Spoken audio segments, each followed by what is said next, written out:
Chapter 6. Guided by Caruso's not-so-expert navigational skills, this undynamic duo has been driving since we last saw them in Chapter 4. They've been past a prairie as flat as the eye can see, past a huge mountain chain of ragged, jagged rocks, and past a deep, dark canyon with some very spooky echoes. Or maybe it was a mountain chain with some very spooky echoes, and then a deep, dark canyon with some ragged, jagged rocks.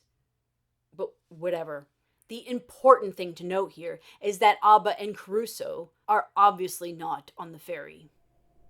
In fact, they are very far from the ferry. Very, very far from the ferry. So where are they? They are rumbling and bumbling over a rocky dirt road, through a tundra so vast the only places of interest amount to a few sad clumps of tall grasses, and an assortment of yak poop pies populating the landscape at random intervals. In short, the absolute middle of nowhere. This definitely does not look like a shortcut, Caruso. They come to a wobbly wooden cutout sign, propped up by the side of the road, of a constipated-looking cartoon yak with a toothy smile, awkwardly waving hello. And above the constipated yak's head, a speech bubble with some hand-painted letters, which Abba reads.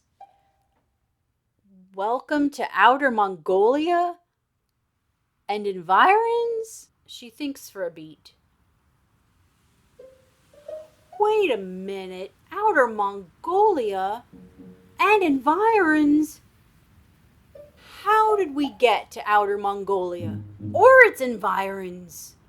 At this point, Abba would have squealed the motorbike to a stop to give Caruso a piece of her mind. But the antique Triumph Bonneville T100 motorcycle and sidecar decided instead that now would be a very good time to sputter out of gas.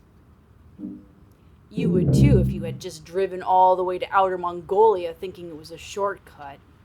We're not even in the right hemisphere, Caruso. Now it is Caruso's turn to lose his cool. How dare Abba dish out all the blame on him for getting lost? After all, how did she fail to realize that they were going in the completely wrong direction for so long without noticing it? Outer Mongolia, Abba grumbles to herself. This trip is proving to be a disaster of unfathomable proportions. I don't know what else could possibly make this trip go any worse.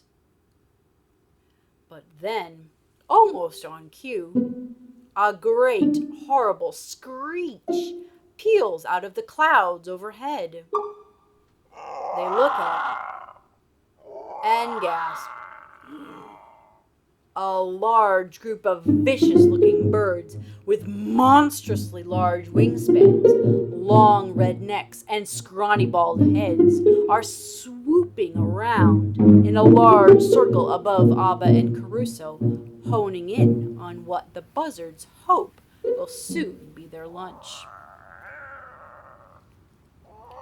Wedging himself into the footwell of the sidecar, Caruso sneaks a peek over the suitcase stuffed to the gills at this newfound feathered foe.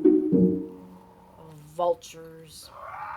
Never before has he seen such dastardly-looking creatures, with their horrid little red turtleneck sweaters and feather boa accessories. Blech.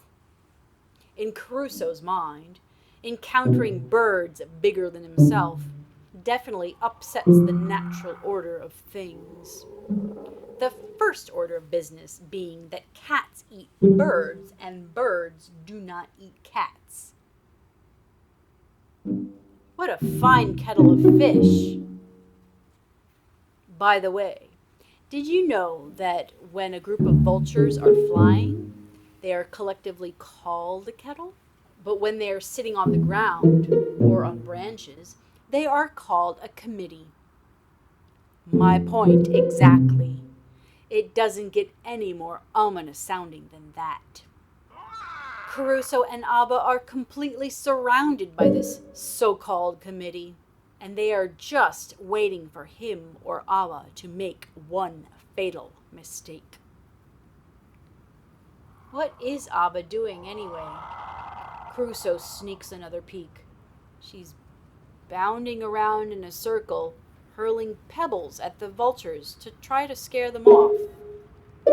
Great. The beefiest of the bunch is already smacking his glistening, gooey lips. He slides back into the safety of the footwell. Wait a minute.